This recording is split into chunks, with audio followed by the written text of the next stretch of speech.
नमस्कार, मैं हूं अर्चना। आप देख रहे प्राइम टीवी। वक्त हो गया है हर शहर प्राइम रिपोर्टर का। भारत का मोस्ट वांटेड लश्कर तैयबा का आतंकी अबू कताल पाकिस्तान में मारा गया। शनिवार शाम को हुए एक हमले में उसकी मौत हो गई। उसने भारत में कई आतंकी हमलों को अंजाम दिया था। एनआईए ने उसके खिलाफ चार्जशीट भी दायर की थी। रिपोर्ट्स के मुताबिक पाकिस्तान के झेलम में जब शनिवार की शाम को अबू कताल पर हमला हुआ, उस समय आतंकी हाफिज सईद भी उसके साथ मौजूद था। इस घटना के बाद से ही हाफिज सईद लापता है। हाफिज सईद का करीबी था अबू कताल। आतंकी अबू कताल हाफिज सईद का बेहद करीबी माना जाता था। हाफिज मुंबई हमलों का मास्टरमाइंड था। 26/11 मुंबई अटैक में 166 लोगों की मौत हुई थी। लश्कर के करीब 10 आतंकियों ने मुंबई में अलग अलग जगहों पर हमला किया था। इसके बाद से ही लगातार वो रडार पर था। फिलहाल फरार चल था और अब सूचना मिली कि शनिवार शाम को एक मुठभेड़ के दौरान जब हमला हुआ तो उस टाइम पे अबू कताल मारा गया।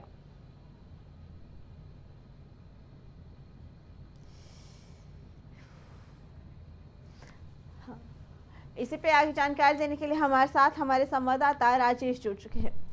राजेश, मुंबई के 26/11 हमले का मास्टरमाइंड और उसका करीबी अबू कताल मारा गया, लेकिन हाफिज अभी भी फरार चल रहा है, क्या कहना है?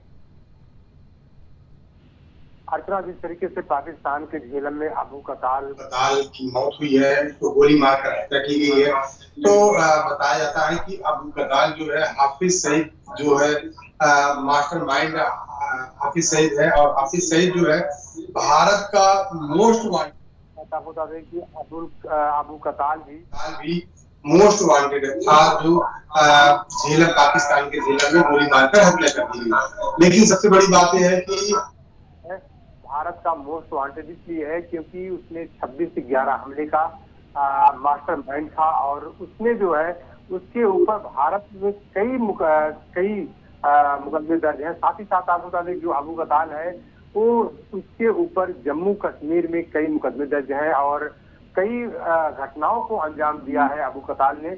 लेकिन एक अन्य इंसान के द्वारा, एक अन्य लोग के द्वारा उसको गोली मार दी गई और कल उसकी हत्या हो गई। लेकिन सबसे बड़ी बात यह है कि जिस समय उसकी हत्या हुई उस समय हाफिज सईद सरगना है, मेन सरगना मोस्ट वांटेड जो है, वो भी वहां मौजूद था। उसकी भी घायल होने की खबर है। लेकिन सबसे बड़ी बात यह है कि जिस तरीके से अबू कताल की मौत हुई है, जिस तरीके से अबू कताल मारा गया है, तो मुझे लगता है कि भारत के लिए बहुत खुशखबरी वाली बात है, क्योंकि भारत में कई जगह पर अबू कताल जो है हमले करने वाला था, घटनाओं को अंजाम देने वाला था। लेकिन जिस तरीके से मौके पर उसकी मौत हुई है, तो बहुत बड़ी घटना है। और साथ ही साथ आपको बता दें कि जो उसका मास्टरमाइंड है हाफिज सईद, जो भारत मोस्ट वांटेड है, उसकी भी घायल होने की खबर है। लेकिन जिस समय से गोली लगी है, जिस समय से मारा गया है अबू कताल, उसके बाद से हाफिज सईद फरार है। उसके बाद से तब से वो लापता है, उसका कोई भी अभी सुराग नहीं लग पाया है। अर्चना जी राजेश, और इस कत्ल के बाद जब अबू कताल की मौत के बाद कहीं ना कहीं अब आतंकवादियों के अंदर भी एक खौफ नजर आएगा, क्योंकि हो सकता है अब उन्हें डर हो कि अब हमारा नंबर भी हो सकता है। जिस तरीके से लगातार अब आतंकवादियों के ऊपर शिकंजा कसा जा रहा है, क्या कहना है इसके बारे में?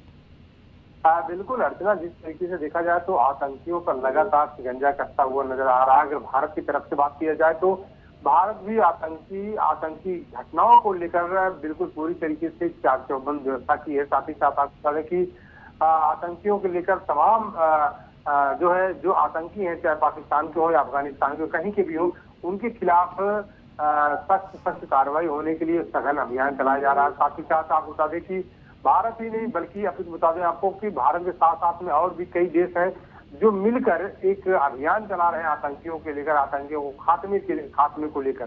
तो जाहिर सी बात है, कहीं कहीं देखा जाए भारत के लिए खुशखबरी की बात है, क्योंकि जिस तरीके से अबू कताल जो है मारा गया है, वो मोस्ट वांटेड था इंडिया का, और जम्मू कश्मीर में कई आतंकी घटनाओं को अंजाम भी दिया था। लेकिन सबसे बड़ी बात एक चीज ये भी है कि जिस तरीके से उसका जो मास्टरमाइंड था उसका जो मास्टरमाइंड था अब्दुल सईद, वो फरार है। उसको सुनने में भी आया कि सूत्रों के अनुसार से पता चला कि उसको भी गोली लगी है, वो घायल है, लेकिन वो फरार है। अभी तक उसका कोई भी पता नहीं चल पाया है। लेकिन अगर देखा जाए तो जिस तरीके से घटना हुई है पाकिस्तान के झेलम में, तो मुझे लगता है कि बड़ी घटना थी और इसमें एक आतंकवादी मारा गया है। जी राजेश, और ये बहुत ज़रूरी है कि अब हाफिज सईद का भी खात्मा कर दिया जाए, क्योंकि हाफिज सईद मास्टरमाइंड रहा है कई सारे आतंकवादी गतिविधियों का, और अबू कताल के बाद वो और ज़्यादा खूंखार हो जाएगा, वो और ज़्यादा सोचेगा कि और ज़्यादा आतंक फैलाए। इसलिए बेहद ज़रूरी है कि अब उसके ऊपर भी जल्द से जल्द कार्रवाई की जाए। देखिए, अगर हाफिज सईद की अगर बात करें तो वो मास्टरमाइंड है, भारत का भी मोस्ट वांटेड है। साथ ही साथ आपको बता दें कि कई और देशों का भी मोस्ट वांटेड है।